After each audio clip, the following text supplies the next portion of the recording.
दोस्तों, पैसा कमाना तो सब चाहते हैं, लेकिन क्या कोई पैसा कमाने के लिए इस हद तक जा सकता है कि मरे हुए लोगों को भी ना छोड़े? जी हाँ, हम बात कर रहे हैं हरियाणा की, जहां 2017 से 19 के बीच में करीब 100 लोगों ने रोड एक्सीडेंट में अपनी जान गंवाई। लेकिन वास्तव में उनके साथ क्या हुआ, ये जान करके आप लोग भी हैरत में पड़ जाएंगे। दरअसल साल 2017 से 18 के बीच कई इंश्योरेंस कंपनीज ने हरियाणा में एक ट्रेंड ऑब्जर्व किया। वो ये कि नॉमिनीज़ के बैंक अकाउंट नंबर मौत से 1 या 2 महीना पहले ही खोले गए थे। उनके पैन कार्ड नंबर भी मौत से 1-2 महीना पहले ही बनवाए गए थे। ये सारे किसान थे और इससे पहले इन्होंने कभी भी किसी भी तरह का कोई एक्सीडेंटल इंश्योरेंस नहीं लिया था।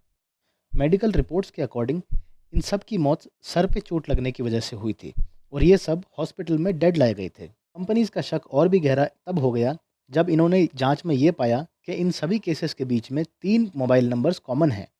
पुलिस डॉक्यूमेंट्स, गवाह, एक्सीडेंट की फ़ोटोज़ और साथ ही पैसेंजर्स की इंजरीज़, ये सब डिटेल्स केसेस से गायब थी। और सबसे हैरानी की बात, इन सारे केसेस में विक्टिम मोटरसाइकिल पे पीछे की सीट पे बैठा था, जिसके ड्राइवर का बैलेंस ख़राब हो गया क्योंकि सामने एक जानवर आ गया था। वो जानवर 2 केसेस में भैंस थी, 1 केस में सांड था और 1 केस में हिरन था। ये भी देखा गया कि इन सभी केसेस को सोनीपत, झज्जर, हिसार और पानीपत के पुलिस स्टेशन में ही रिपोर्ट किया गया। फाइनली कंपनीज ने डिसीजन लिया कि एक प्राइवेट इन्वेस्टिगेटर हायर किया जाए, जो इन सारे केसेस की इन्वेस्टिगेशन करेगा। उस इन्वेस्टिगेटर को 19 से 20 केसेस दिए गए थे, जो कि अलग-अलग इंश्योरेंस कंपनीज के थे।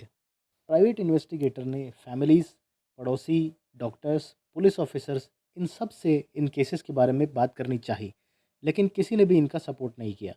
फिर भी इधर-उधर से जुगाड़ करके इन्होंने कुछ इन्फॉर्मेशन निकाली और इंश्योरेंस कंपनीज़ को आके बताया कि मुझे पक्का यकीन है कि ये केसेस एक्सीडेंट के नहीं हैं।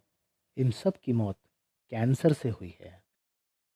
जी हाँ दोस्तों, इन्वेस्टिगेटर ने पता लगाया कि इन सब की मौत का कारण एक्सीडेंट नहीं, कैंसर है। बस फिर क्या था? इंश्योरेंस कंपनीज़ ने पुलिस में कंप्लेंट करी कि कुछ लोगों ने कंपनी को करोड़ों रुपए का चूना लगाया है। दोस्तों, स्कैम बड़ा ही स्ट्रेंज है। हरियाणा का ये गैंग टर्मिनल कैंसर पेशेंट्स को ढूँढकर उनसे बात करता था और ऐसे पेशेंट्स जो गाँव से हैं, जिनकी इनकम बहुत कम है, लो इनकम बैकग्राउंड के हैं और उनको इंश्योरेंस करवाने के लिए उनसे डील कर लेते थे। एक बार इंश्योरेंस होने के बाद में ये लोग उनके मरने का वेट करते थे और उनकी डेड बॉडी को एक्सीडेंटल बना देते थे। एक केस के लिए ये गैंग 8 से 20 लाख रुपए लेता था और बाकी की रकम को अपने पार्टनर्स में बांट देता था, जैसे family members, police officers, record keepers, doctors, insurance agents और पब्लिक प्रोसिक्यूटर्स। अगर इनके खिलाफ कोई केस रजिस्टर हो जाता था तो ये पब्लिक प्रोसिक्यूटर को भी रिश्वत दे देते थे। 2 साल तक चले इस स्कैम में करीब 25 इंश्योरेंस कंपनी से 100 करोड़ से ज़्यादा की धोखाधड़ी करी गई। अब बात करते हैं कि ये गैंग कैसे काम करता था। गैंग का मास्टरमाइंड पवन कुमार हरियाणा के सोनीपत डिस्ट्रिक्ट का था, जो कि शुरू में इंश्योरेंस एजेंट था। वो ऐसे केसेस पे काम करने लगा जो क्लेम्स सेटलमेंट में जाते थे। जब वो रिलायंस जनरल इंश्योरेंस में काम कर रहा था, वहाँ उसने 8 साल काम किया और वहीं उसको स्कैम का आइडिया आया। ये एक बहुत यूनिक स्ट्रैटेजी थी और किसी ने भी इसके बारे में सोचा नहीं था।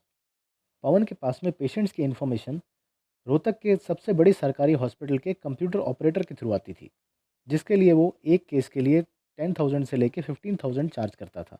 फिर इन पेशेंट्स की फैमिली से कॉन्टैक्ट किया जाता था और उन्हें 8 लाख से 20 लाख का इंश्योरेंस करवाने के लिए बोला जाता था, जो कि अलग-अलग कंपनी से होता था।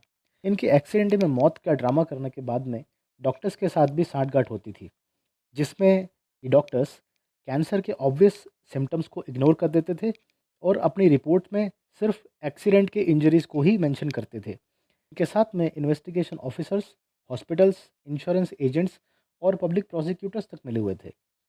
तो दोस्तों, ये थी 100 करोड़ के इंश्योरेंस स्कैम की कहानी। आपके क्या थॉट्स हैं इस बारे में? प्लीज़ कमेंट करके हमें बताइए।